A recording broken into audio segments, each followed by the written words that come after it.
पहला क्वेश्चन दोस्तों आज का हमारा है, वह थर्मामीटर जो 2000 डिग्री सेल्सियस मापने हेतु प्रयोग किया जाता है। आंसर होगा पूर्ण विकिरण पायरोमीटर। क्या आंसर होगा दोस्तों? पूर्ण विकिरण पायरोमीटर, सी ऑप्शन। ठीक है, देखिए पूर्ण विकिरण पायरोमीटर द्वारा अत्यधिक उच्च तापमान का मापन किया जाता है।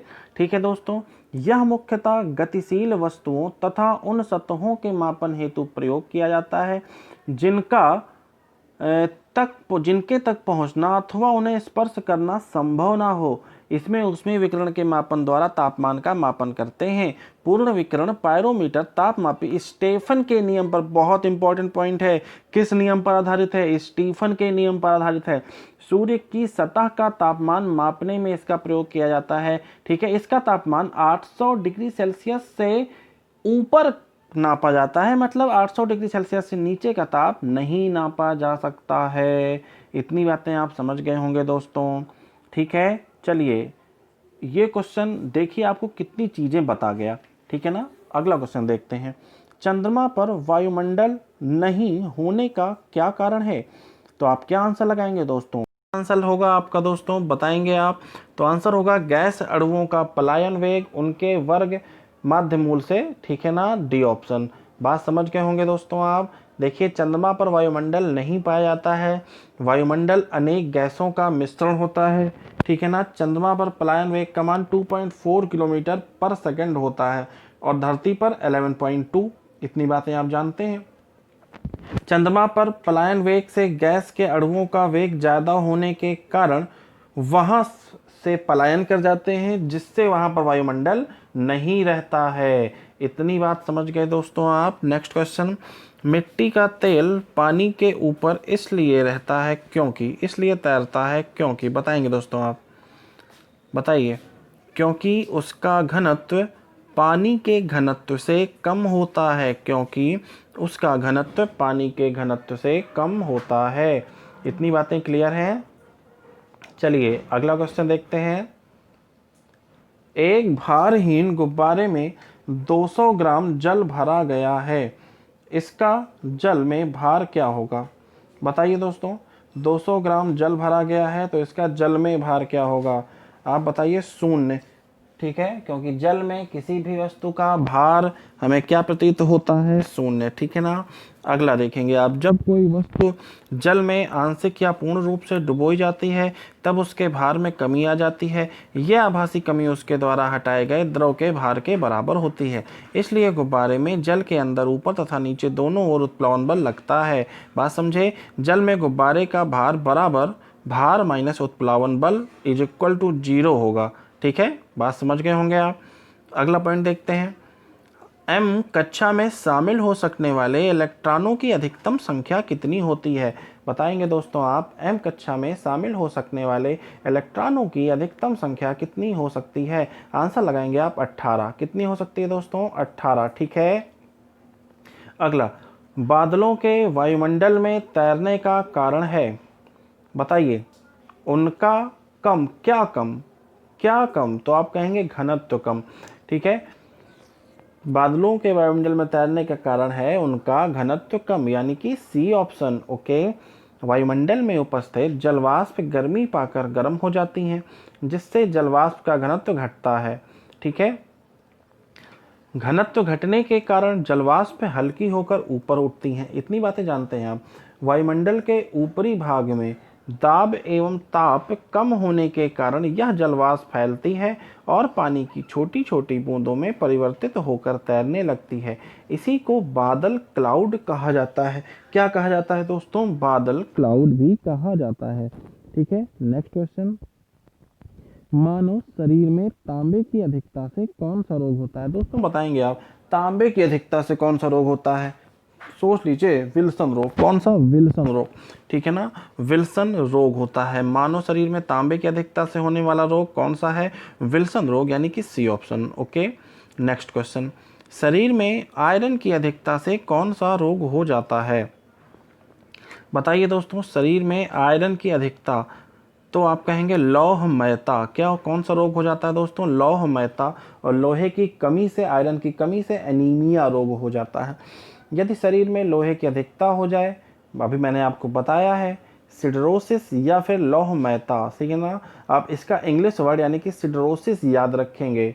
यह रोग अफ्रीका के आदिवासियों में, बाटू आदिवासी, कौन से आदिवासी हैं दोस्तों, बाटू आदिवासी, ठीक है ना, क्योंकि यह पीपल के बर्तन में शराब पीते हैं।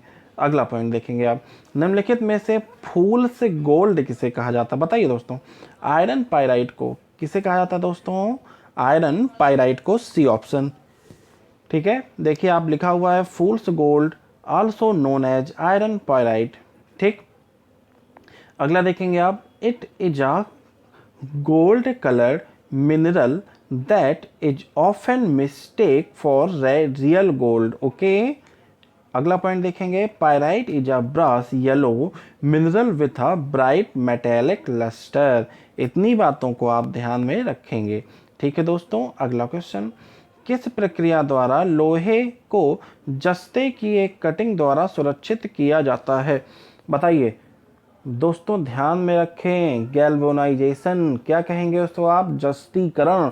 लोहे पर जस्ते की परत का चढ़ाना क्या कहलाता है, गैल्वेनाइजेशन या फिर जस्तीकरण, इसको आप हिंदी में कह सकते हैं।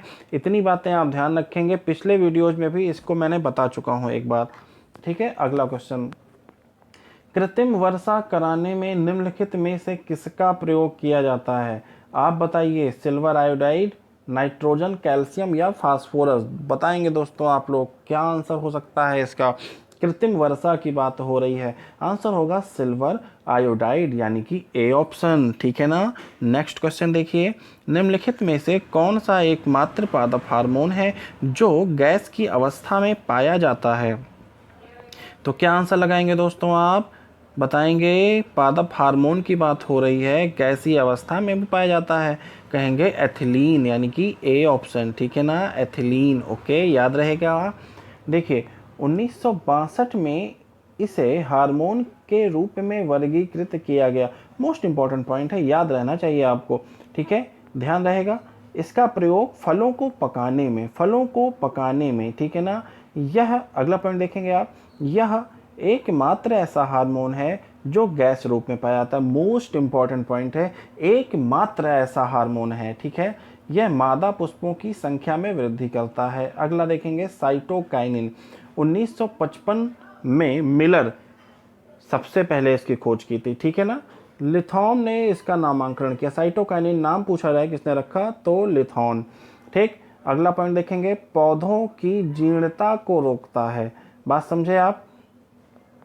ऑक्सिन देखिए 1880 में खोज किसने की थी, डार्विन ने, 1880 में खोज करता डार्विन, ध्यान रखेंगे। पौधों की वृद्धि में सहायक होता है, इसका निर्माण पौधे के ऊपरी हिस्सों में होता है और फसलों को गिरने से बचाता है, बात समझ गए, ठीक है दोस्तों। अगला क्वेश्चन देखते हैं, देखिए निम्नलिखित में से सबसे हल्की धातु कौन सी है, बताइए दोस्तों। सबसे हल्की धातु आपको पता है, लिथियम, कौन सी है दोस्तों, लिथियम, बी ऑप्शन होगा आपका, ठीक है। लिथियम सबसे हल्की धातु होती है। प्रकृति का सबसे घनत्व कम वाला ठोस पदार्थ है, रासायनिक रूप से क्षार धातु का समूह का सदस्य है, ठीक है। हवा में खुला रहने पर यह ऑक्सीजन से अभिक्रिया करने लगता है, इतनी बात आपको ध्यान में आ गई होगी, और तुरंत आग पकड़ लेता है, ठीक। इस कारण इसे तेल में डुबो कर रखा जाता है। 1817 में इसकी खोज हुई थी और इसकी परमाणु संख्या कितनी होती है, 3 होती है। देखिए कितने क्वेश्चन पता लग गए आपको इससे, ठीक है ना। परमाणु संख्या याद रखेंगे, कितनी होती है, 3 होती है। नेक्स्ट क्वेश्चन, आतिशबाजी के दौरान हरा रंग, बहुत इंपॉर्टेंट प्रश्न है, बेरियम के कारण, ठीक है। आतिशबाजी के दौरान हरा रंग बोरियम के कारण, यानी कि आपका ए ऑप्शन होगा, ठीक है। अगर लाल रंग की बात करें, चटक लाल रंग की, तो बी ऑप्शन लगाएंगे आप, स्ट्रोंसियम। ये दोनों क्वेश्चन आप ध्यान में रखेंगे, ठीक है। हरे रंग की बात कर रहा है, बोरियम लगा दीजिए, लाल चटक रंग की बात कर रहा है, स्ट्रोंसियम लगा दीजिए। नेक्स्ट क्वेश्चन, 1 ग्राम वसा में कितने कैलोरी ऊर्जा होती है, बताइए दोस्तों। 9.3 किलो कैलोरी, 9.3 किलो कैलोरी, यहाँ पे किलो होना चाहिए दोस्तों, 1 ग्राम वसा नहीं, सही है आपका, 9.3 कैलोरी होगा, ठीक है ना। चलिए जी हाँ, यहाँ पे किलो ही होना चाहिए। देखिए वसा यानी फैट्स में यह ग्लिसरॉल तथा वसीय अम्ल का एस्टर होता है। ठीक है, सबसे इंपॉर्टेंट पॉइंट आपका ये है, आप ध्यान रखेंगे 1 ग्राम वसा से 9.3 किलो कैलोरी ऊर्जा प्राप्त होती है। ठीक है, 1 ग्राम वसा से 9.3 किलो कैलोरी ऊर्जा प्राप्त होती है, ध्यान रखेंगे आप। ठीक है, ओजोन के एक अणु में कितने परमाणु होते हैं बताइए दोस्तों। ओजोन के एक अणु में O3 जानते हैं ना आप, बताइए तो 3, कितने एटम्स होते हैं 3। ठीक है, ओजोन का रासायनिक सूत्र क्या होता है O3, और यहाँ से आप पता लगा सकते हैं कि कितने एटम्स होते हैं एक अणु में, तो आपका क्या आंसर होगा 3। ठीक है ना, इतनी बातें क्लियर हो गई हैं दोस्तों। चलिए आगे बढ़ते हैं।